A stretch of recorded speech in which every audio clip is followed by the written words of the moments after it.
Ta-da! We are live. That is good.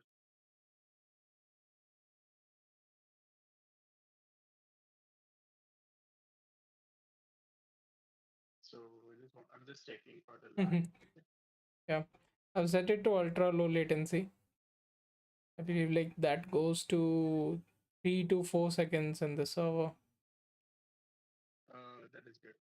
Yeah, I mean it's good that way. Let's have a question and ask like we can revert it quickly. That's good. That's good. So today is a system design question, right? Yes. To, to be honest, when I last talked to you, you were like, we have to take an interview of you, and then I was like, no, I'll do some DSA thing, and then today morning I realized that you you published it, and I'm like, okay, we are doing system design. Have to show that dictatorship, right? Yeah, last time you told me that you are going to make make me miserable. But yeah, That's the thing. But thing is like I really like this question. Also the so when you did suggested out the idea of how and to what level we'll be taking the system design interview questions in prompt, yeah, these kind of questions became much more relevant. yeah, So all credit goes to you. yeah. I dug up my own grave. I do that a lot of times, but it's good. Let's try this out. I'm pretty sure the question that you have in your mind is pretty interesting. Oh yeah. So, are we doing a high level or a low level design? Okay. So shall we like start now? I don't think so we have anyone, but oh okay, but yeah, I'll still answer your question. So the idea is to be a mix of both. Okay. The question that I do hold today is not something. So there is one that we are familiar is that you design very big systems, right? Then that you do need to discuss out bigger things. This system design is more about a component working. So we'll be designing out a component. The idea is to explain how and the working that we'll be working on, an overview, and then at least try to implement like a pseudo code of it. Okay. So, when you mean by component, it's going to be like a search, or is it going to be like a fan out or something Yes, like that, or like yes. So like uh, we can have both kind of system designs interview, right? One can be that when we are discussing larger components and we talk about everything, we majorly talk about scalability in those kind of aspects. And the other one that we can have is these smaller types of questions, which are also, I believe, in even in few interviews are picking up interest, but they are actually interesting. So in these, we do not talk much about scale, but more about like how would you implement a component or the specific requirements that are needed for this specific one, and that can include or cannot include the scaling in it. okay? I'm just trying to find out what is the kind of question that you're going to ask. Just wanted to brace myself. Not so easy.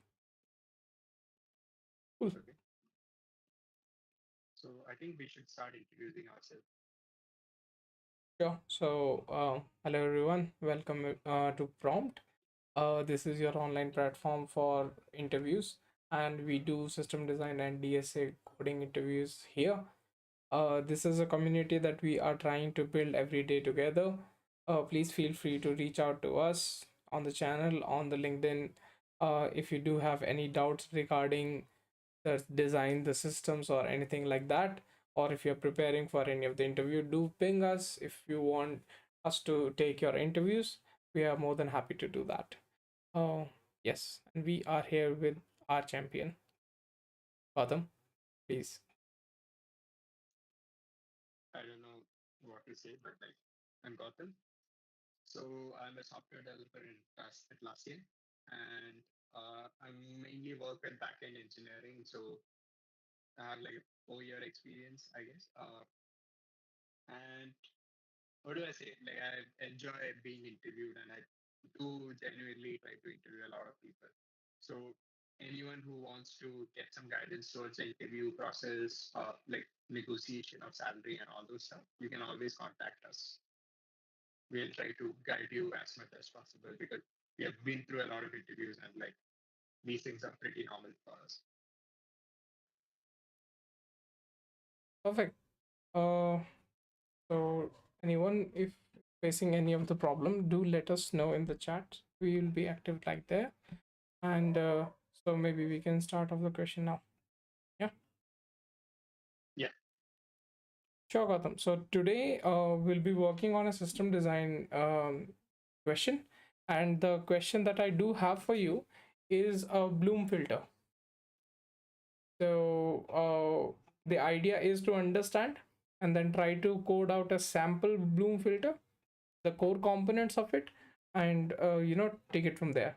So any idea, like, do you know what's a Bloom filter is? I have a rough idea of what a Bloom filter is. So um, how would I say it? So let's think of it like a data structure which tells you if the data is there or not. Like let's think of it like this.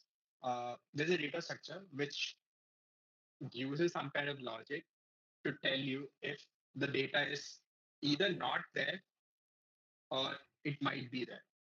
So it might sound very like simple thing, but when you're dealing with a lot of data, when you're dealing with a large data, a indication that the data is not there might save you a lot of time. The maybe the there part would help you with, yeah, it might be there. You might have to search through it. But if I tell you that it's not there, don't even touch like don't even try to search for it. Yeah. So I think the blue filter, like the concept is basically that. Yes, that's correct. Uh, So Bloom filter is a small component filter which just tells you the presence of something that might be there, which just says that there's, yeah, there's a component, the specific term, there's the specific thing that you're searching for, this might be there, or it says that something related to this is not there for sure. And when it yeah, says that something might be there, it means that something related to it might be possible there as well, but not necessarily. So let me just like yeah. base on the question in the chat for the our viewers as well. So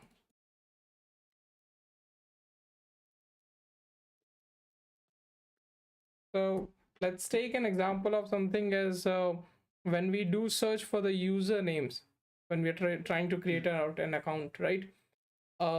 As soon as we try to search in out, like this guy, let's say username 123, and the system says that this is not there, or it says that this one is there, or some is there. So telling it that this value is absolutely not there for sure is a Bloom filter.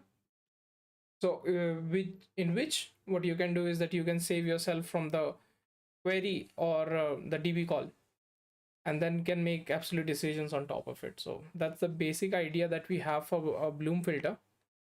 And Yeah. So I would like to add one more thing. Like whenever you're dealing with data, the thing is you don't actually store it in one database. It might be stored in like hundreds of database. Like it might be sharded. It might be like there might be some process which involves splitting the data into multiple out there. So in the essence of Bloom filter is whenever you you're looking for a data, like for example, the username is Gautam. The thing is, it might it might run through some kind of function. It will generate a hash or something. And what it does is you actually try to ask the database, is there a possibility that this hash or this person might be there? If the database says that no, it's not there, you actually save a lot of cost by just not even touching that database. So there might be some databases which might, like, there is a possibility that this person might be there. And because of that, you might end up having to search for it. But the other point is that you would have anyway would have searched for it. So you are actually eliminating the databases which you don't have to search. That's true. Yeah, So yeah, that because you're not searching, you're actually optimizing for like a lot of costs. You save a lot of costs behind that. yep. Cool. So now since we're clear on the question, let's shift to coding it out, right? Yeah. Yeah. So yeah, we're here. Okay. Yeah. I'm able to connect. Yeah. I'm able to. Yeah. Perfect. Bloom filter. Which is all yours. Okay. So one of the things that I mentioned about Bloom filter is that you actually make a hash out of it. So the thing is, whenever you try to search for a data, it might be of different kind of nature. Maybe like let's take the username. Some people might have a username of 5 characters. Some people might have 7 characters. Some people might have 10 characters. You can make a username of n amount of characters. What we need to do is we have to run it through some kind of function, which will make a hash of similar length so that you can search it much faster. Okay. Uh, so I think there is this one class that we need, which is called hash function. Okay. Maybe like initially, can you like list down a specific, a rough idea of the components that you have in your head, and after that, maybe you can start implementing out the real ones. Okay. Yeah. So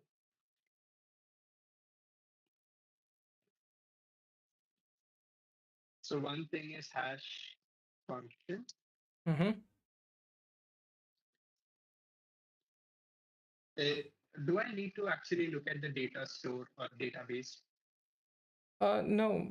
So in this one, you can consider this to be like more of just a data structure development. So let's So keep it. So the question I asked was because sometimes what happens is that whenever data is added, it doesn't have to be permanent. So for example, I added my username to this database. Maybe in like 5 years, you actually do a horizontal scaling, and what ends up happening is that the data from this database got migrated to another database. Yeah.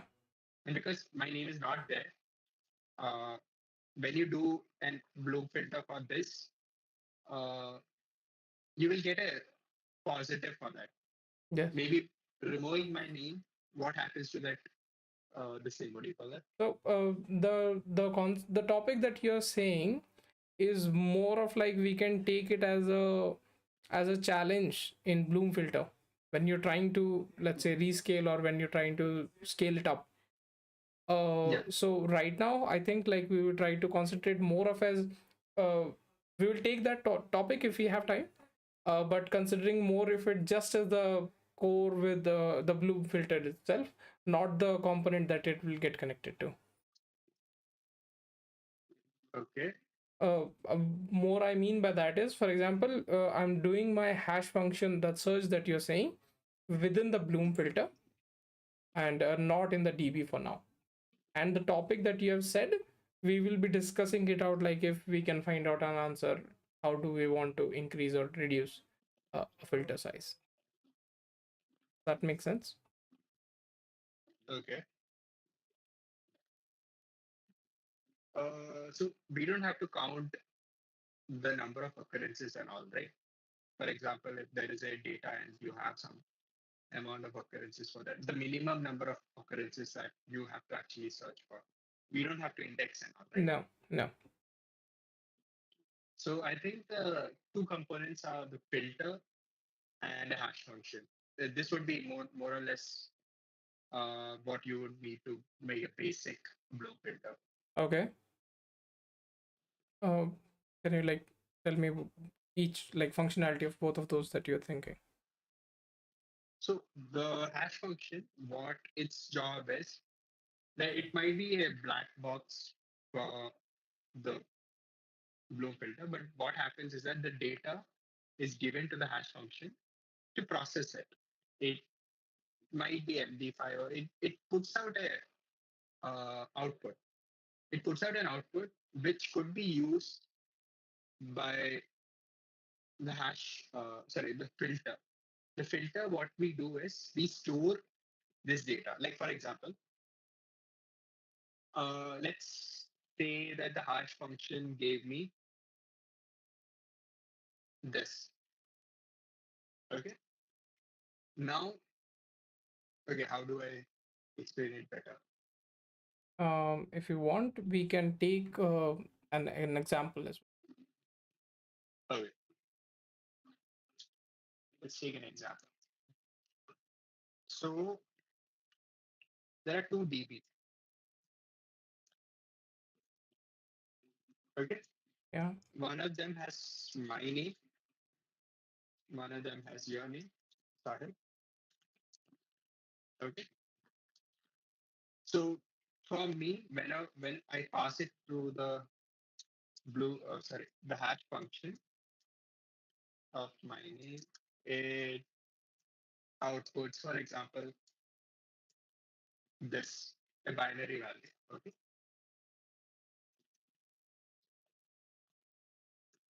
For you, it might not be the same. We're just assuming that there is no hash collision. Okay. You. Yeah. Okay. So right now there is only one entry. Okay. So the Bloom filter for this BF1 is 32-bit. Okay. And what you see is 16-bit. Let's call it 16-bit.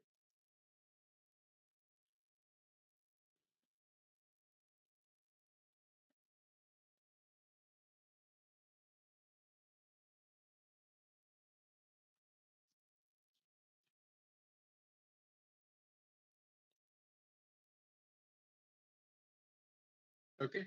So Yeah. what I do is I add it to the new data structure. So in this data structure, what we do is for each bit that is true, I'm going to just flip it to true in the new data structure.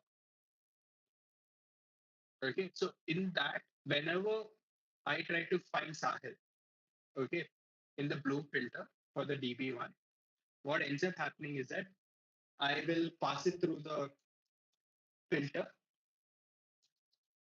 This will give me this value. And when I do uh, an AND of this with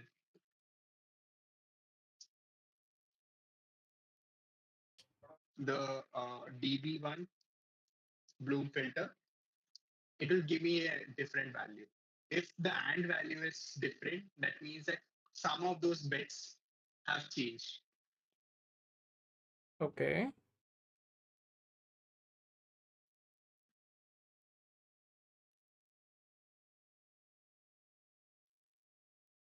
So, simply as expecting is, for example, let's say that I give you a function and I Mhm. say insert Gotham. I say Yeah, insert Sahil. Okay. When yeah, I do say search query, when I do the search with Sahil, it says one true. Or let's say that yeah, when I do a third string without this entry, say prompt, it just simply say yeah, false. yeah. See, the thing is, it might be there, but if it is saying false, it's not going to be there in the Yes, database. for sure, it's not there. Yeah. So the thing is, the basic logic for this is if it is there, it has to pass all the condition. But if it is not there, it might fail in one of those bits. Okay. Understood? Yeah. Uh, so yeah, that is the entire logic. See, we use the hash function to generate a hash so that we can store that in the filter. Yeah. The filter job is whenever there is a new entity, whenever there is a new query that comes, you basically look at you make a hash out of it and you look if that hash has a probability of existing there. Yeah, that's fair enough. So you Yeah, take the input, you make a hash out of it, and you just, so by the time you're doing a search, you do the hash again, and then you just try to search whether that hash exists or not. Yeah, yeah. that's the core lying idea. So I think we can start with that, and then we can take on the aspect of why collision is like a good thing in Bloom filter. Is it though? Yes, that's how it works. Okay. I had a different opinion, but like, yeah, I think this is a discussion that we should have right Yeah. now.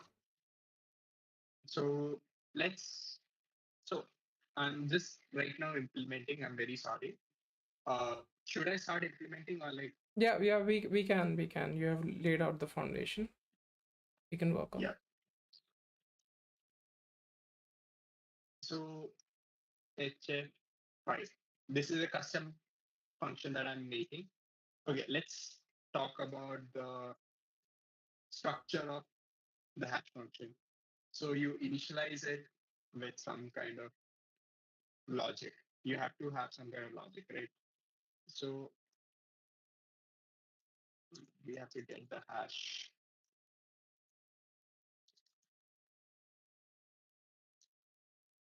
This will have some kind of logic. Now, HF5 is a type of hash function. Okay. So you have to give all the same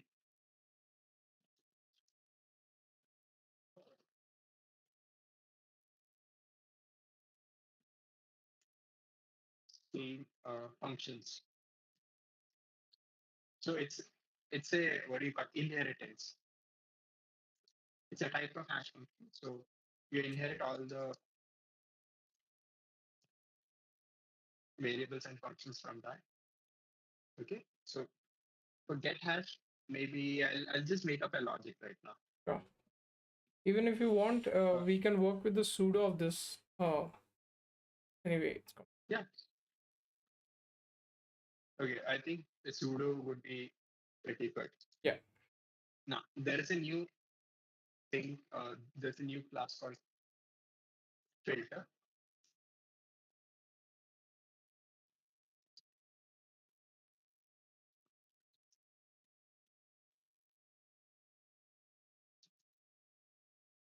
So what it takes is the type of hash function.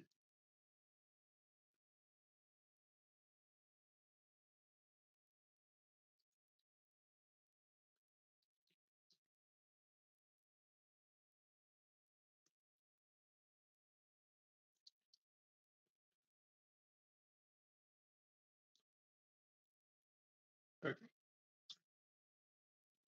And it also takes the new what do you call the filter, the data structure.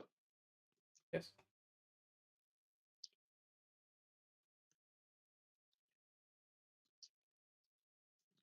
So I think even the filter data structure can be abstracted, right? Sure. Would you like to tell like how or what data structure you're thinking you'll store this thing? So sometimes people just take bits. So I showed you a very primitive one, but Yeah. I take the bits and I just do an OR. Yeah. So whenever there is a filter data structure, the reason behind the data structure is that whenever this data structure, you have to add it to that data structure, you have to do some process. When you have to find the thing, find the occurrences of it, there is another entire process. So I think the abstraction of this data structure would be a beneficial one in this case. So I have to add one more to this requirement, data structure. So sometimes some data structure they use tree, sometimes they use map, sometimes they use bit binary operations, sometimes they use this arrays. So depends on that.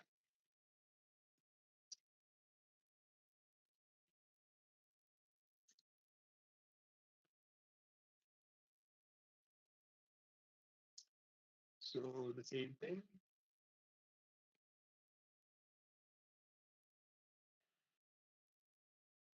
So one of the function that you have to add is add data hash.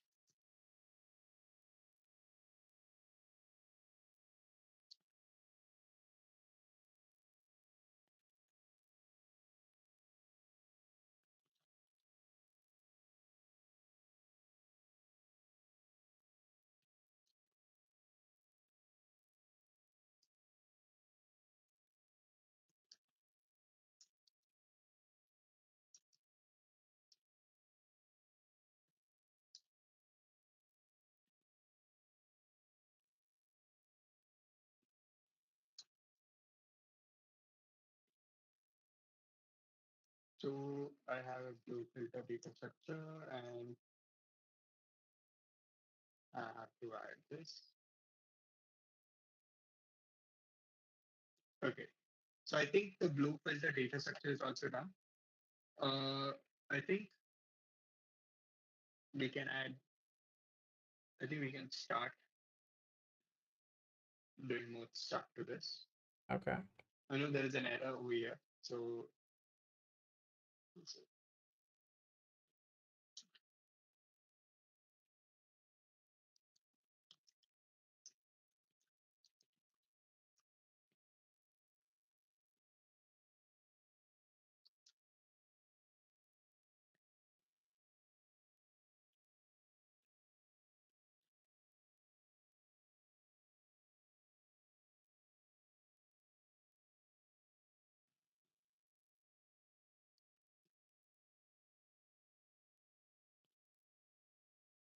okay, you have the data structure.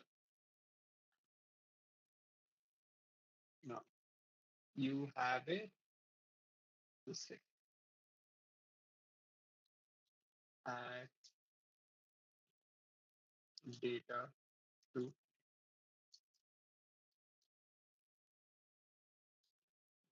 filter. Oh, are you making filter as the primary class that you'll be exposing for the Yeah. APIs? Okay. Okay. So then in that case, you can just simply keep the public API as add. That's enough. Okay. Yeah. Yeah. So you actually get the data. Yeah.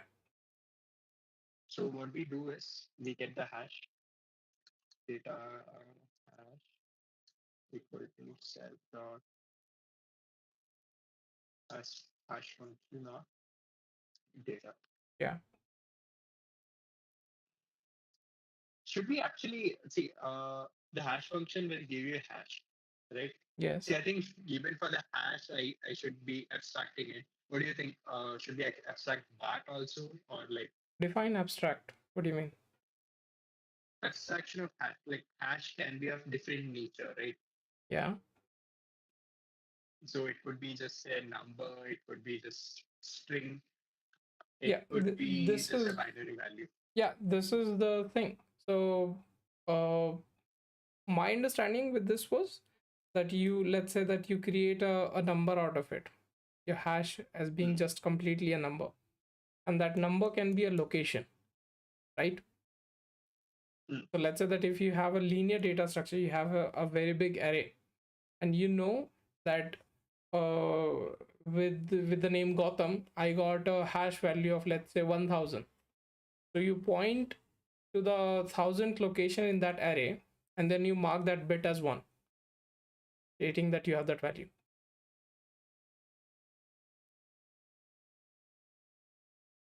Do you get it?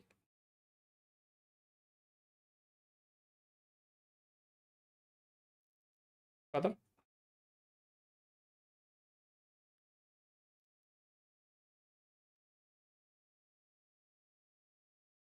I think, yeah, I've lost your audio.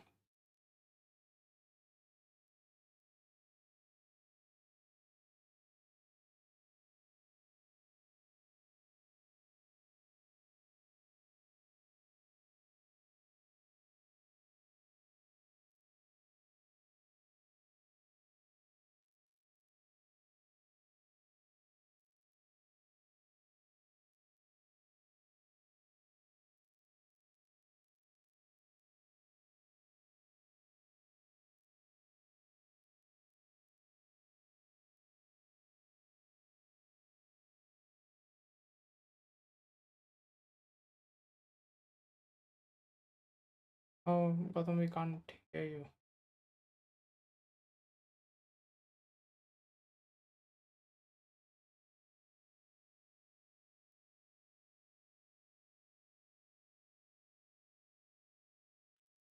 Sahil, can you hear me? Right. Yeah, I can hear you now. Yeah, sorry. There was this interruption.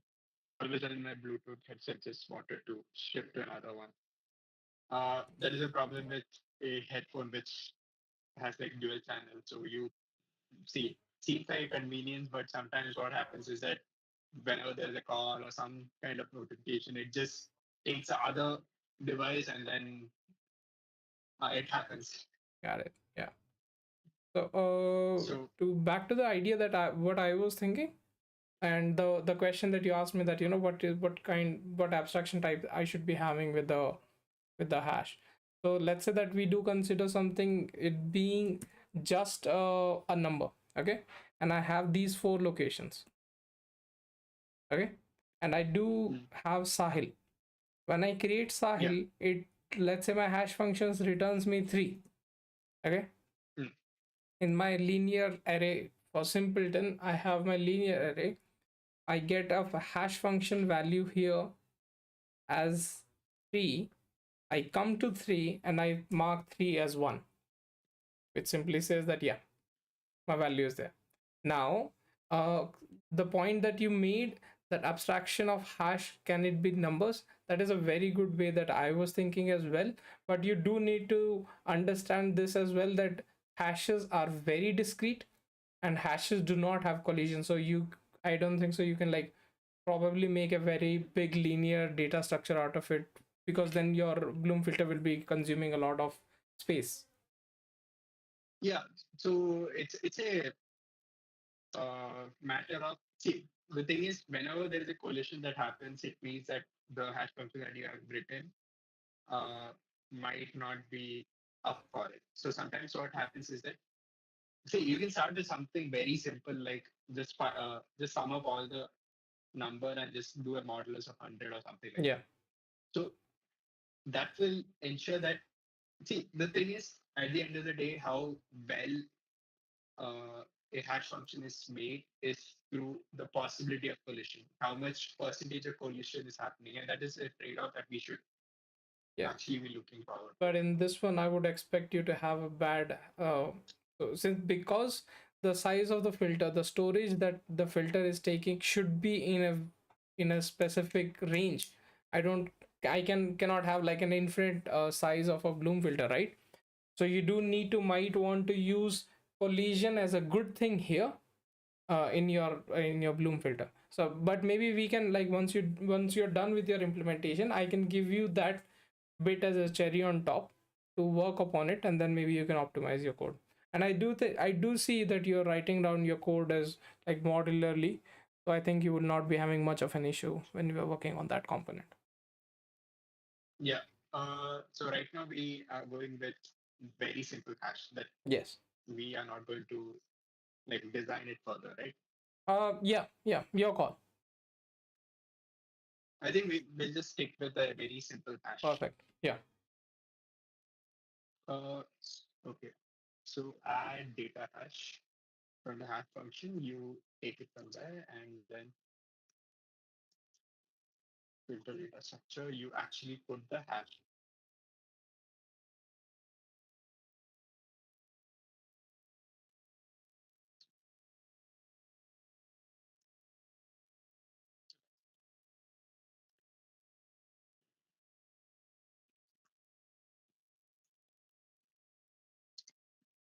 Okay. We are not going to remove the data, right? No, Like right now, that is not the priority. no.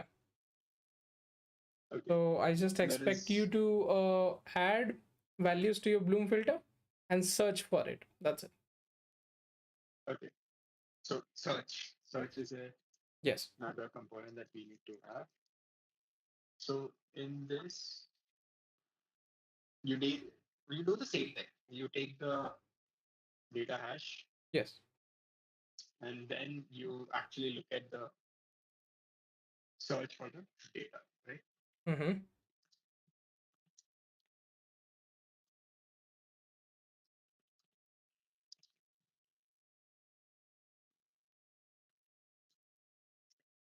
So you might be thinking like, I'm actually replicating the same code, add data hash, add a search hash and all, right?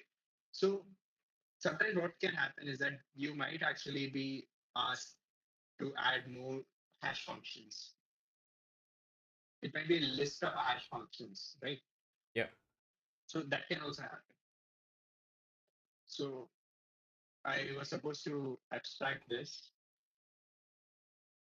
Uh, let's let's abstract this.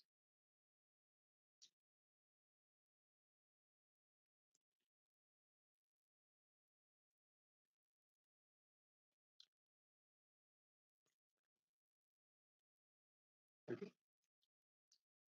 Uh, Simple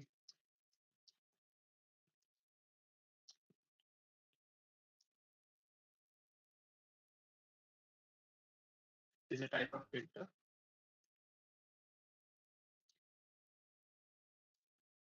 You get the same thing, and you have add and search, Okay.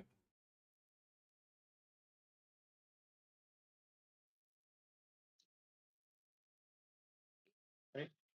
Like for example, I should have also, yeah, add. So there is this one where we are only taking one hash. Okay. Yeah.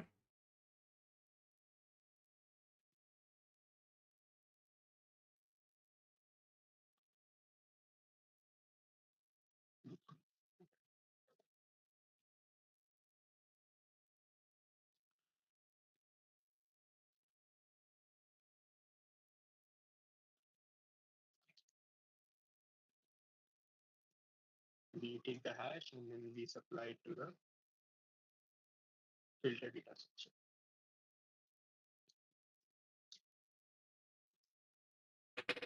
And then there is another one. We take the hash and we take the data like that. And then,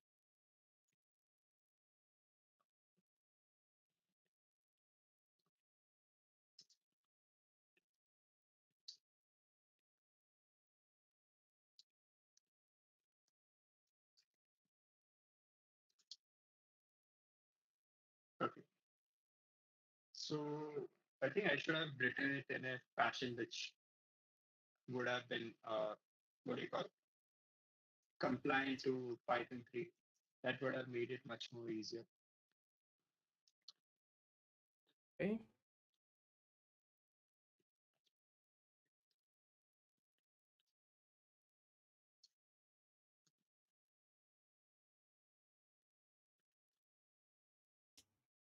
I think it's still possible. Maybe. Um,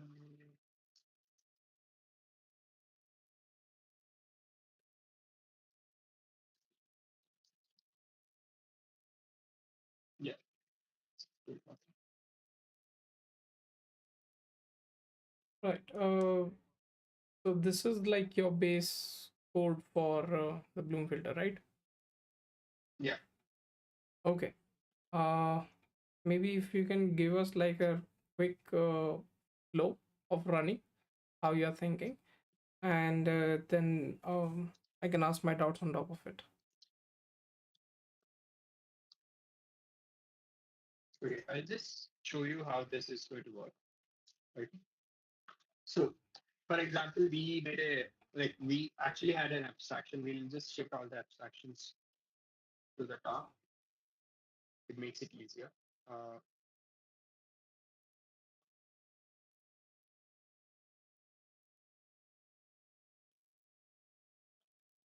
okay. So we have three things. One hash function HF5, which is going to be it contains some kind of logic. Okay. So we have the hash function equal to, it's going to be an object of HF5, Okay. doesn't take anything. So it's a function, right? Yeah. Uh, we have a new data structure for blue filter data structure. Okay.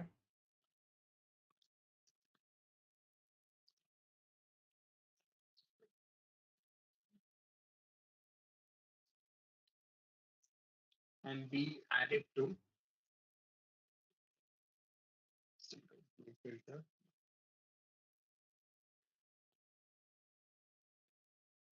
which has the hash function. And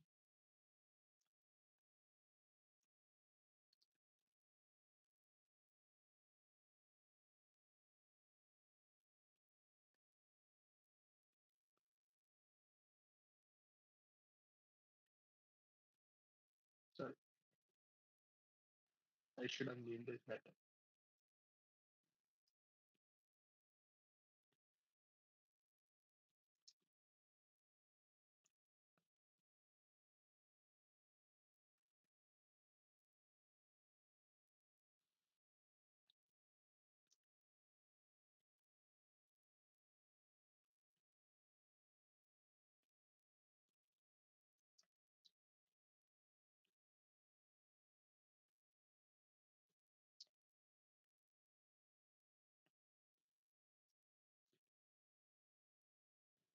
Okay, we created the blue filter.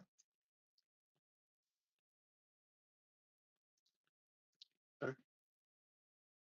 So after the blue filter is created, what we are going to do is whenever there's a query, okay. So blue filter, do you want it to be a singleton or like let it? No, It doesn't make that's any fine. sense if it is just a singleton. So And I think this is going to be enough. Uh, Blue filter dot add. So I added my name,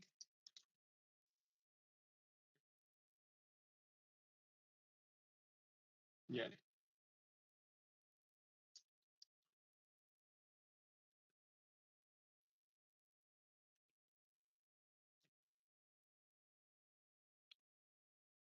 and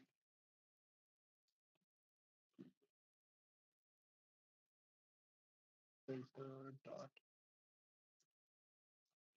search for prompt. cool.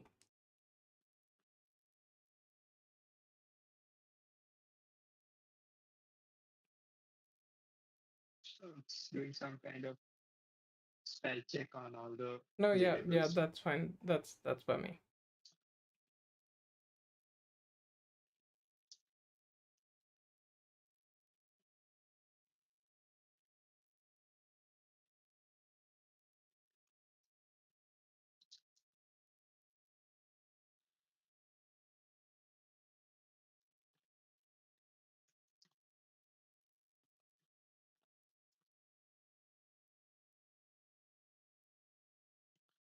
See, if we make a really good hash function, the Bloom filter search for prompt is going to give us false.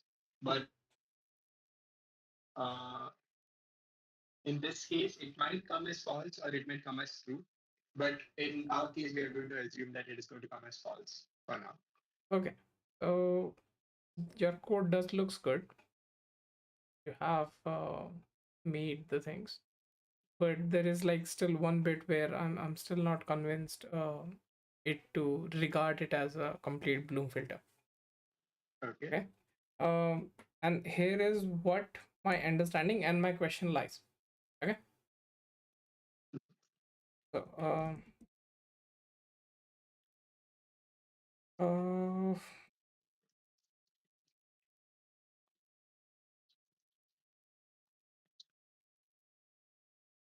yeah. Okay. Say that you Mm. what you have done in your code is that you have taken a hash function, right? Yeah. And the collision, and consider this returns just numbers. Okay. It makes a Okay. hash out of it, but the hash is in form of a number. Got it? Yeah. So with that lies the possibility that since this is a hash function, this will be having less collision. Okay. Okay. uh that being, it will still, since it's a hash function and we are working with a finite machine, this will be within limits. Okay. Do you agree with that? Yeah. Yeah. So now with line number 83, you do say that there's a possibility that I'm using a hash function and this is working within a limit, and let's say that we are not using a very big hash function. This one holds Mm. a limit of assuming it is starting from 0 to, let's say, 1,000. Is that Okay. convincible? No. Let's See. consider we have a very small function which is having a limit within 0 to 1,000. Okay. I can't actually Okay. see.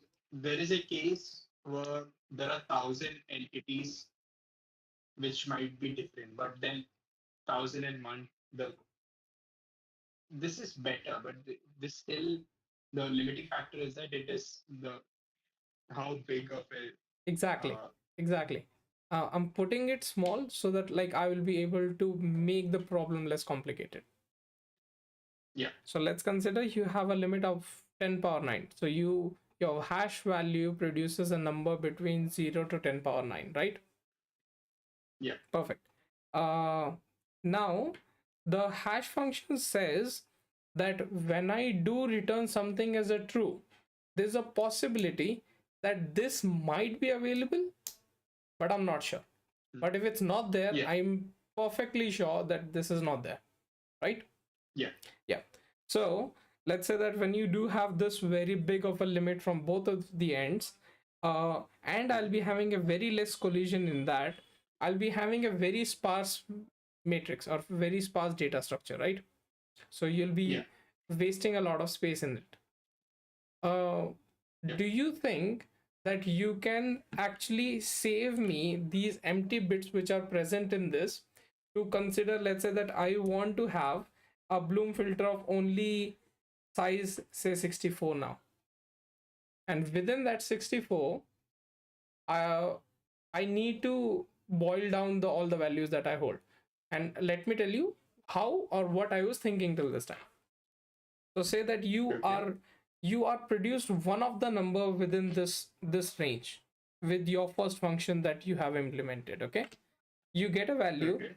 say you get a value 100 for one of the one, and then you get 1,000, and then you get like say how much this number is. Okay, and Mm. but you are having a lot of bits which are empty.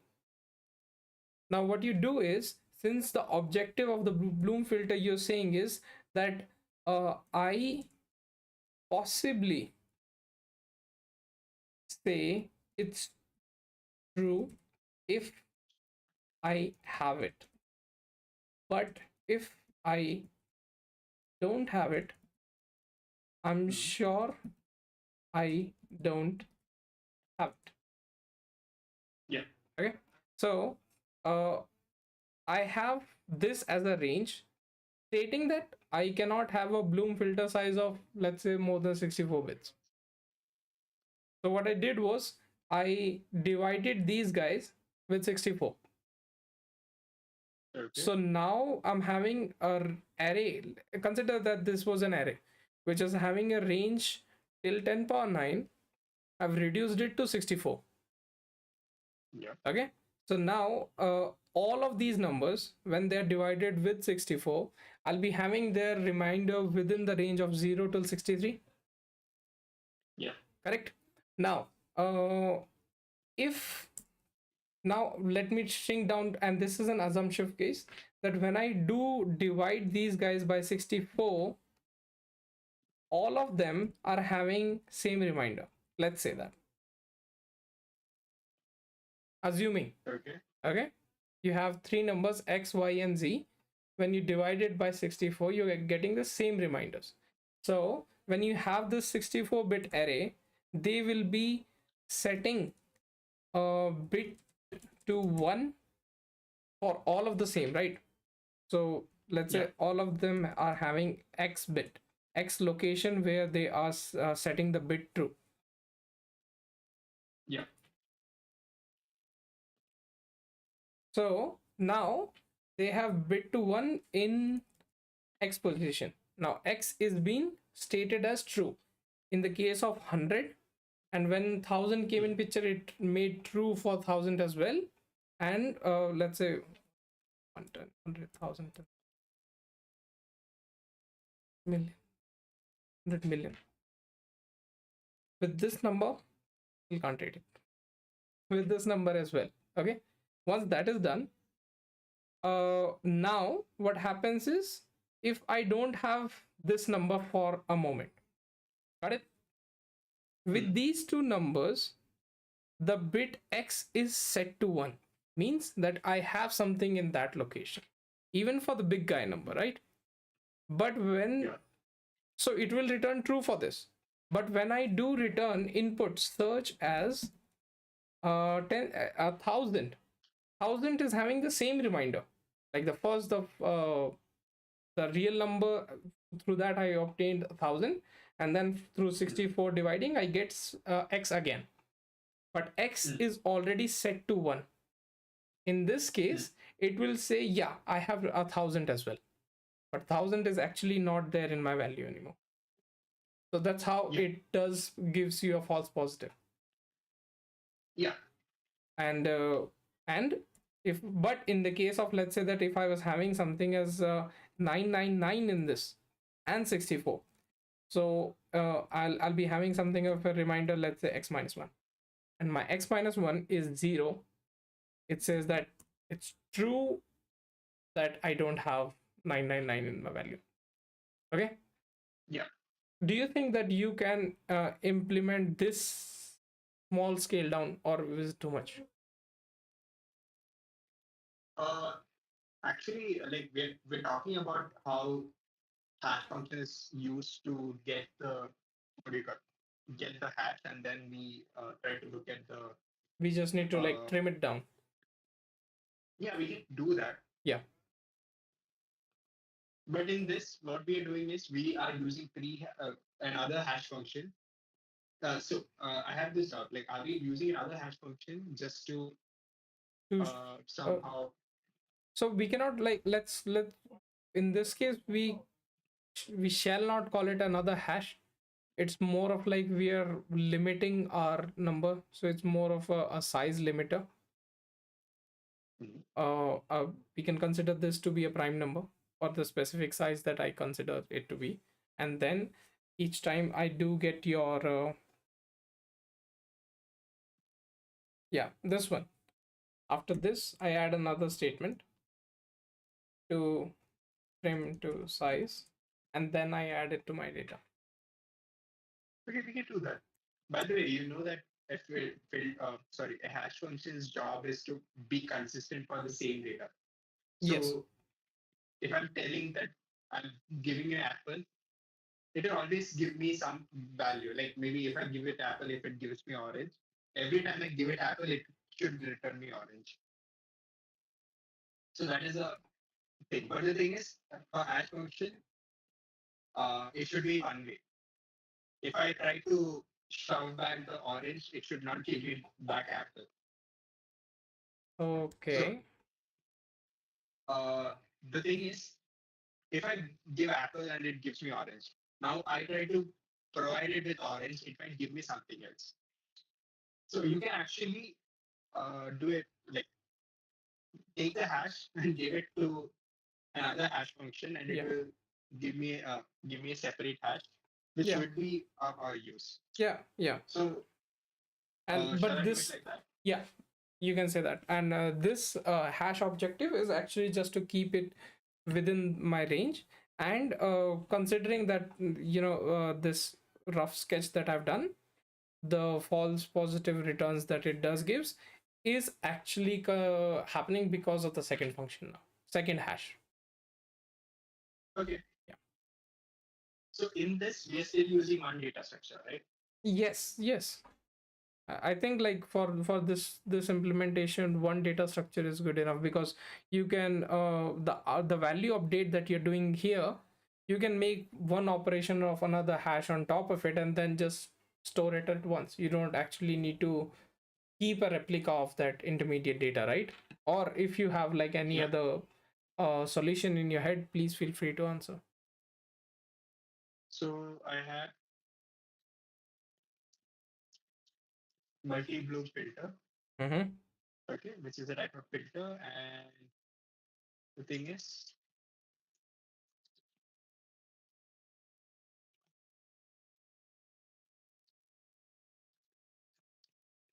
hash function is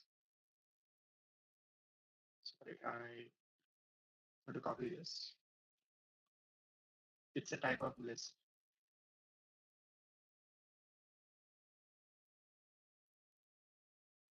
I'm sorry, I lost you. Where are you? Yeah, got it. Yeah.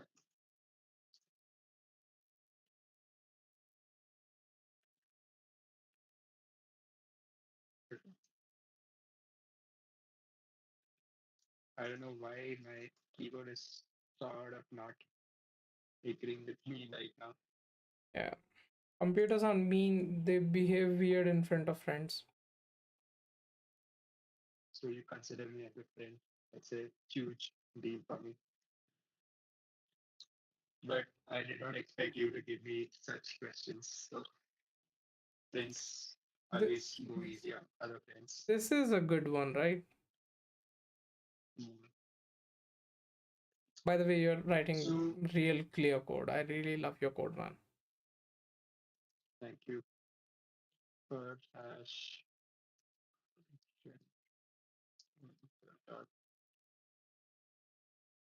functions.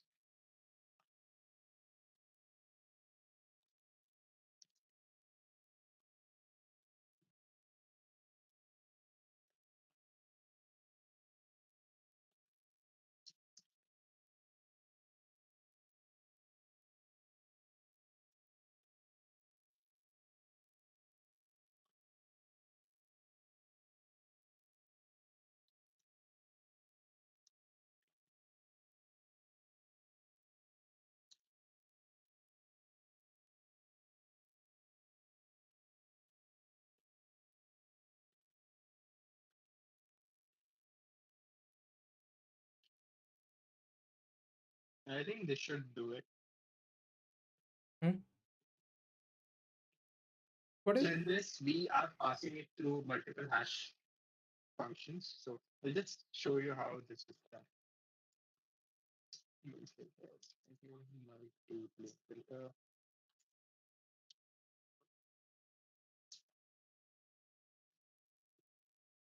So let's take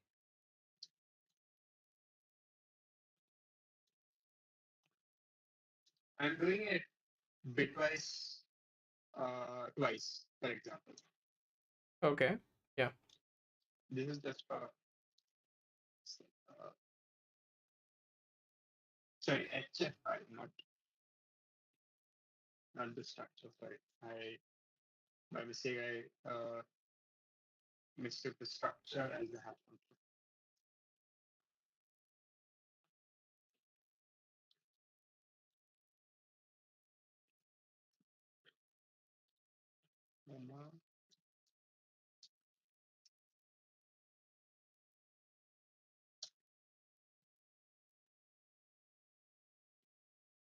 The same thing. Yeah.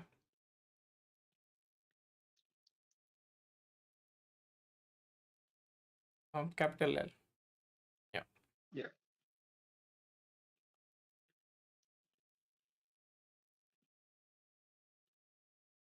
Perfect. So yeah, in this, the multi-bloom filter, what we are doing is we are supplying with multiple hashes, and there is this one data structure. Now, there's a variant of this. Where we have multiple data structure and multiple hash function. So the good thing about this is that because you are dealing with multiple types of hash function, whenever you try to put the hash, it might be put in the data structure.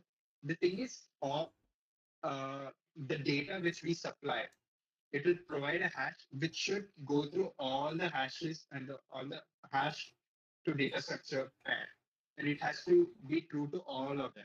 Yeah. Uh, that is a variant of this, which Does that variant like provides any specific benefits? I'm curious to know. so, so in that we are actually using multiple data structures, right? Mm-hmm. Instead of using one single data structure. What could happen is that there might be if there is a lot of data, uh, the thing is there is a better chance because we are using multiple hash function, the collision between the same hash function. Uh, so how would I explain? So there is a chance of collision. Like let's take it as X percentage in the function. The thing is, whenever you're using multiple hash functions, you actually reduce the amount of collisions because it's basically like Yeah. there's this percentage of collision here and there's Y% of collision there, and then you multiply it and you reduce the amount of collision that could happen. Yeah. And uh, when we are using a pair of the function versus the data structure, the thing is the collision across all of them, it reduces, but it's at the cost of space. You're actually increasing the space. That's true. Okay. Yeah. This is uh this is a good implementation, Gautam. So, thank you, Tushar. Yeah. Maybe we can take up a few of the questions that we have.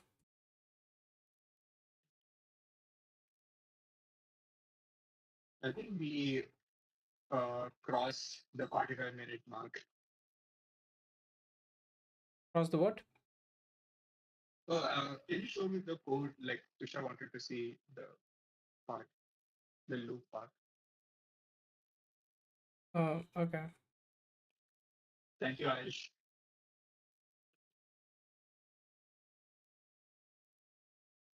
You mean this part? Yeah. So in this, what I basically did was we are using the same data structure, but what we are doing is we are taking a hash of one, we are passing it to the next hash function, and we're getting another hash, storing that, and then we're going to go like that Use it again. till we get a uh, till we get a hash that we want to use for the data structure.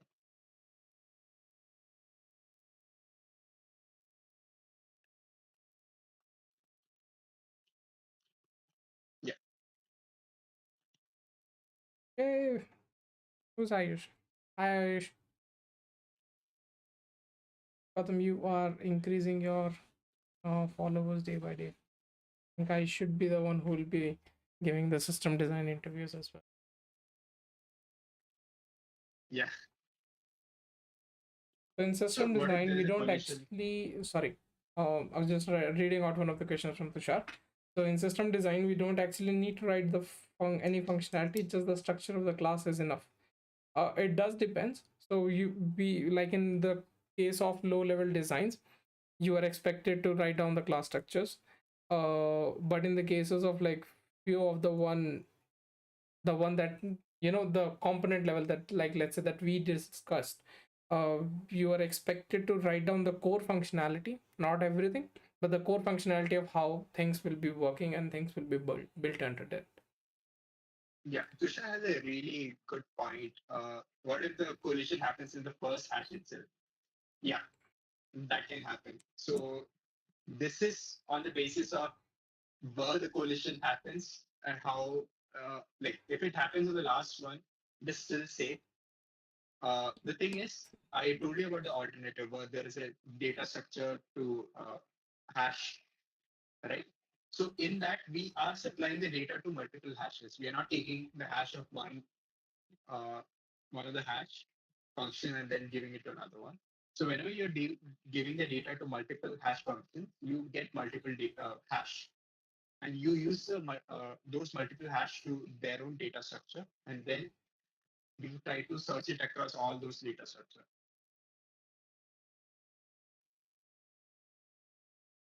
Cool. Yeah, that is right. So it depends whether the hash collides, and then rest of the hash will be the same. So uh, yeah, that is right. The thing is, you actually have a how do you call that? How do we explain it? See, in this, if there's a collision in the starting itself, you basically get the collision to till the last. Yeah, that can happen.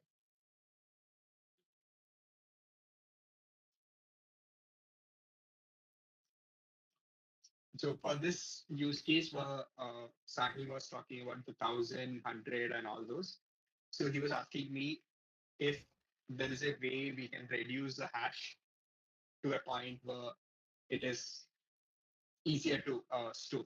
Yeah, So for that use case, I just modified it like that. I mean, there's a possibility, let's say, that you're working on a smaller component and then you cannot afford a very big value uh, in a in your Bloom filter. You want to shrink it down. Yeah, I think 32-bit systems have this problem, no? Like you can't actually put 64-bit data into it. They actually had to split it to 232 bits and then do a lot of stuff.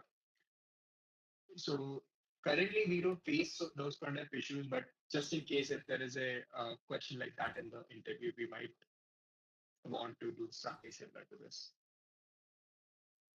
Yeah, So, there is going to be false positive cases. Yeah, I mean, that's the idea of a Bloom filter. yeah.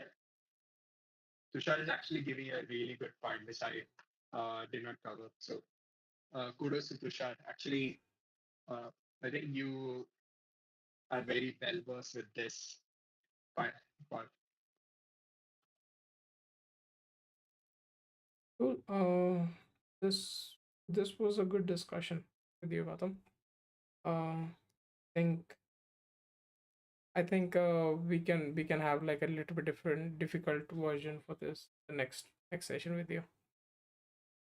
No, I'm going to ask you the question because you have already like gone past.